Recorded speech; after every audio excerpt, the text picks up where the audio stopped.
ओम नमो भगवते वासुदेवाय। जय श्री कृष्णा। दोस्तों, पिछले वीडियो में हम श्रीमद् भागवत गीता के 5 अध्यायों को सुन चुके हैं। आइए भगवान श्री कृष्ण का ध्यान करते हुए सुनते हैं श्रीमद् भागवत गीता का 6वां अध्याय। श्री कृष्ण भगवान बोले, जो पुरुष कर्म का आश्रय न लेकर करने योग्य कर्म करता है वह सन्यासी तथा योगी है, और केवल अग्नि का त्याग करने वाला सन्यासी नहीं है तथा केवल क्रियाओं का त्याग करने वाला योगी नहीं है। हे अर्जुन, जिसको सन्यास ऐसा कहते हैं उसी को तू योग जान, क्योंकि संकल्पों का त्याग न करने वाला कोई भी पुरुष योगी नहीं होता। योग में आरूढ़ होने की इच्छा वाले मननशील पुरुष के लिए योग की प्राप्ति में निष्काम भाव से कर्म करना ही हेतु कहा जाता है, और योगारूढ़ हो जाने पर उस योगारूढ़ पुरुष का जो सर्व संकल्पों का अभाव है वही कल्याण में हेतु कहा जाता है। जिस काल में न तो इंद्रियों के भोगों में और न कर्मों में ही आसक्त होता है, उस काल में सर्व संकल्पों का त्यागी पुरुष योगरूढ़ कहा जाता है। अपने द्वारा अपना संसार समुद्र से उद्धार करे और अपने को अधोगति में न डाले, क्योंकि यह मनुष्य आप ही तो अपना मित्र है और आप ही अपना शत्रु। जिस जीवात्मा द्वारा मन और इंद्रियों सहित शरीर जीता हुआ है, उस जीवात्मा का तो वह आप ही मित्र है, और जिसके द्वारा मन तथा इंद्रियों सहित शरीर नहीं जीता गया है, उसके लिए वह खुद ही शत्रु के सदृश शत्रुता बरतता है। सर्दी गर्मी और सुख दुख में तथा मान और अपमान में जिसके अंतःकरण की वृत्तियां भली भांति शांत हैं, ऐसे स्वाधीन आत्मा वाले पुरुष के ज्ञान में सच्चिदानंद परमात्मा सम्यक प्रकार से स्थित है, अर्थात उसके ज्ञान में परमात्मा के सिवाय और कुछ भी नहीं है। जिसका अंतःकरण ज्ञान विज्ञान से तृप्त है, जिसकी स्थिति विकार रहित है, जिसकी इंद्रियां भली भांति जीती हुई हैं, और जिसके लिए मिट्टी पत्थर और सुवर्ण समान है, वह योगी युक्त अर्थात भगवत प्राप्त है, ऐसा कहा जाता है। सुहृदय मित्र, वैरी, उदासीन, मध्यस्थ, द्वेष और बंधुगणों में, धर्मात्माओं में और पापियों में भी समान भाव रखने वाला अत्यंत श्रेष्ठ है।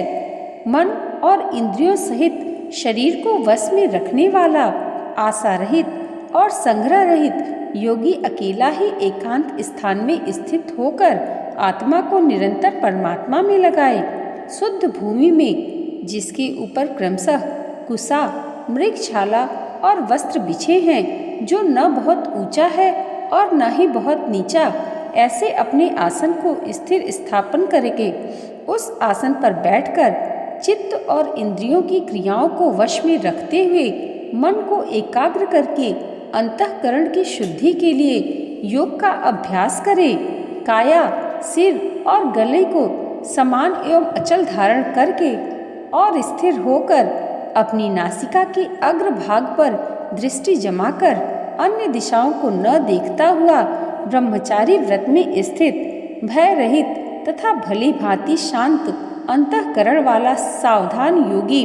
मन को रोककर मुझमें चित्त वाला और मेरे परायण होकर स्थित होए। वश में किए हुए मन वाला योगी इस प्रकार आत्मा को निरंतर मुझ परमेश्वर के स्वरूप में लगाता हुआ मुझ में रहने वाली परमानंद की पराकाष्ठा रूप शांति को प्राप्त होता है। हे अर्जुन, यह योग न तो बहुत खाने वाले का, न बिल्कुल खाने वाले का, न बहुत शयन करने के स्वभाव वाले का और न सदा जागने वाले का सिद्ध होता है। दुखों का नाश करने वाला योग यथा योग्य आहार विहार करने वाले का, कर्मों में यथा योग्य चेष्टा करने वाले का और यथा योग्य सोने तथा जागने वाले का ही सिद्ध होता है। अत्यंत वश में किया हुआ चित्त जिस काल में परमात्मा में ही भली भांति स्थित हो जाता है, उस काल में संपूर्ण भोगों से स्प्रेह रहित पुरुष योग युक्त है, ऐसा कहा जाता है। जिस प्रकार वायु रहित स्थान में स्थित दीपक चलायमान नहीं होता, वैसे ही उपमा परमात्मा के ध्यान में लगे हुए योगी की जीते हुए चित्त की कही गई है। योग के अभ्यास से निरुद्ध चित्त जिस अवस्था में उपराम हो जाता है और जिस अवस्था में परमात्मा के ध्यान से शुद्ध हुए सूक्ष्म बुद्धि द्वारा परमात्मा को साक्षात्कार करता हुआ सच्चिदानंद परमात्मा में ही संतुष्ट रहता है, इंद्रियों से अतीत केवल शुद्ध हुई सूक्ष्म बुद्धि द्वारा ग्रहण करने योग्य जो अनंत आनंद है, उसको जिस अवस्था में अनुभव करता है और जिस अवस्था में स्थित यह योगी परमात्मा के स्वरूप से विचलित होता ही नहीं,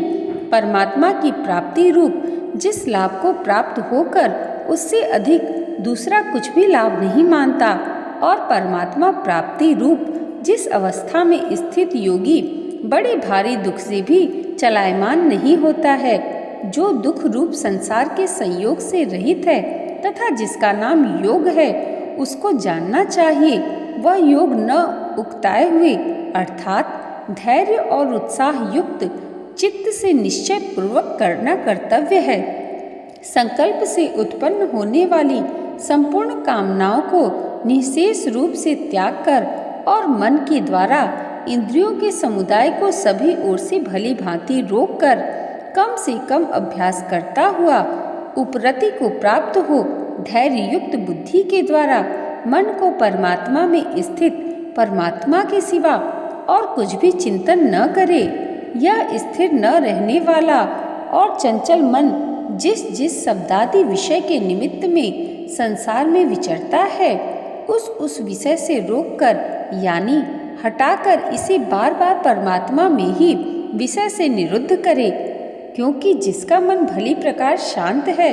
जो पाप से रहित है और जिसका रजोगुण शांत हो गया है, ऐसे इस सच्चिदानंद ब्रह्मा के साथ एकीभाव हुए योगी को उत्तम आनंद प्राप्त होता है। वह पाप रहित योगी इस प्रकार निरंतर आत्मा को परमात्मा में लगाता हुआ सुखपूर्वक पर ब्रह्मा परमात्मा की प्राप्ति रूप अनंत आनंद का अनुभव करता है। सर्वव्यापी अनंत चेतन में एकीभाव से स्थित रूप योग से युक्त आत्मा वाला तथा सब में समभाव से देखने वाला योगी आत्मा को संपूर्ण भूतों में स्थित और संपूर्ण भूतों को आत्मा में कल्पित देखता है। जो पुरुष संपूर्ण भूतों में सबके आत्मरूप मुझ वसुदेव को ही व्यापक देखता है और संपूर्ण भूतों को मुझ वासुदेव के अंतर्गत देखता है, उसके लिए मैं अदृश्य नहीं होता और वह मेरे लिए अदृश्य नहीं होता। जो पुरुष एक ही भाव में स्थित होकर संपूर्ण भूतों में आत्म रूप से स्थित मुझ सच्चिदानंद वासुदेव को भजता है, वह योगी सब प्रकार से बरतता हुआ भी मुझ में बरतता है। हे अर्जुन, जो योगी अपनी भांति संपूर्ण भूतों में सम देखता है और सुख अथवा दुख को भी सब में सम देखता है, वह योगी परम श्रेष्ठ माना गया है। अर्जुन ने कहा, हे मधुसूदन, जो यह योग आपने समभाव से कहा है,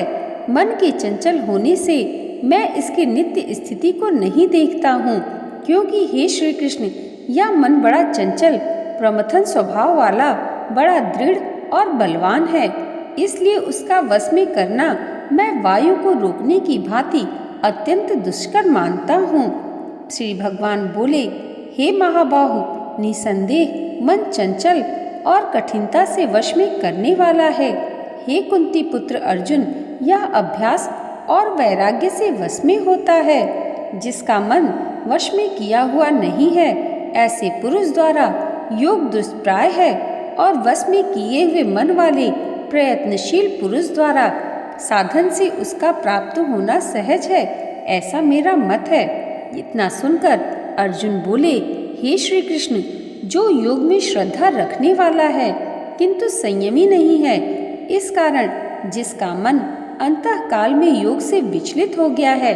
ऐसा साधक योग की सिद्धि को अर्थात भगवत साक्षात्कार को न प्राप्त होकर किस गति को प्राप्त होता है। हे महाभाव, क्या वह भगवत प्राप्ति के मार्ग में मोहित और आश्रय रहित पुरुष छिन्न भिन्न बादल की भांति दोनों ओर से भ्रष्ट होकर नष्ट तो नहीं हो जाता। हे श्री कृष्ण, मेरे इस संशय को संपूर्ण रूप से छेदन करने के लिए आप ही योग्य हैं, क्योंकि आपके सिवाय इस संशय को समाप्त करने वाला दूसरा कोई मिलना संभव नहीं है। तब श्री कृष्ण भगवान बोले,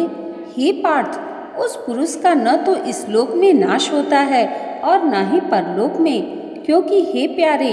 आत्मोद्धार के लिए अर्थात भगवत प्राप्ति के लिए कर्म करने वाला कोई भी मनुष्य दुर्गति को कभी प्राप्त नहीं होता। योग भ्रष्ट पुरुष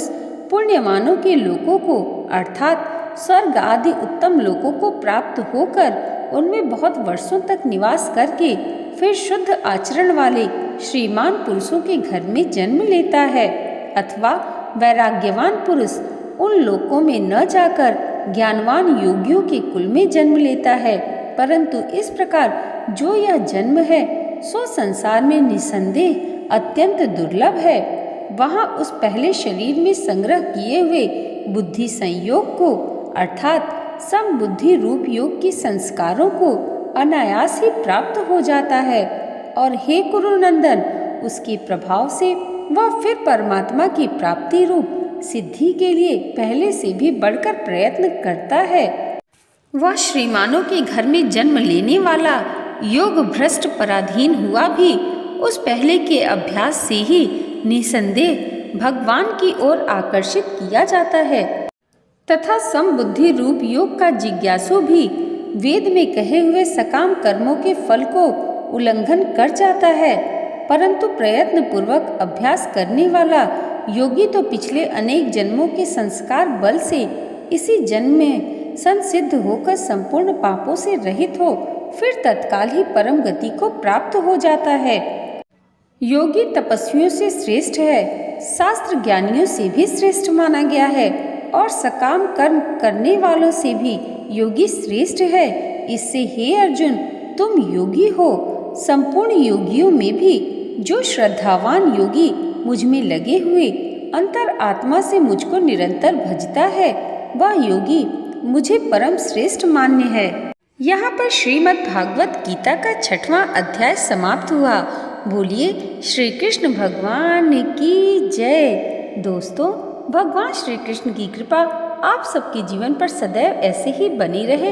इसी मंगल कामना के साथ मिलते हैं अगली वीडियो में श्रीमद् भागवत गीता के 7वें अध्याय के साथ। तब तक के लिए जय माता दी, जय श्री हरि।